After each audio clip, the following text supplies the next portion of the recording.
Hachette Audio presents Finding Mr. Perfect. Written by Guillory.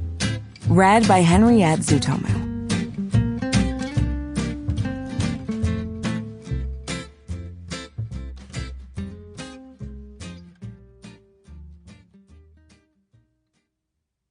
To my editor, Alex, for her infinite patience and help making this manuscript better. Chapter 1. Perfectly buttery shortbread cookies. These deliciously delectable squares come 6 to a plate and can easily be shared with friends. Charity Simmons removed her gloves and tossed them into the nearest trash can, surveying the trays of square cookies she'd been prepping all morning. When she decided to take a vacation to Mexico for the holidays, Charity pictured days of lounging by the resort pool or even the beach, being served fruity drinks while reading several of the paperbacks she'd brought along.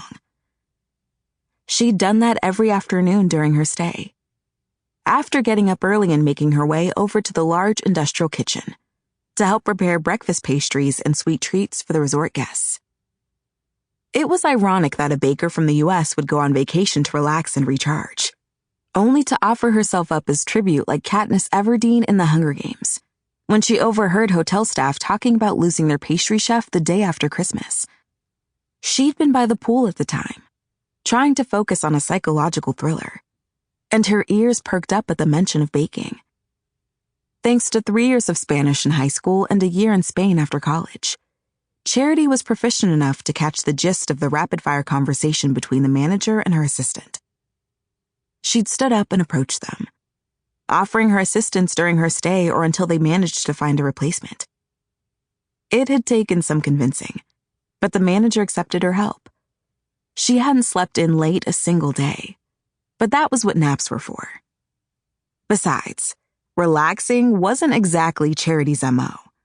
She liked staying busy, and being in the kitchen gave her an excuse to avoid other people, especially men. Maybe it was the tragic state of her love life or that she would be 33 in a month. But hanging out and partying all night with a bunch of strangers didn't sound at all appealing. This trip was supposed to be Charity and her best friend, Kara Ingalls, following the love of Kara's life to Mexico so she could profess her love for him. Instead, Kara and said love, Ben, decided not to go to Mexico, and they headed for Boston to spend the holidays with his family, leaving Charity alone on vacation. Sample complete. Ready to continue?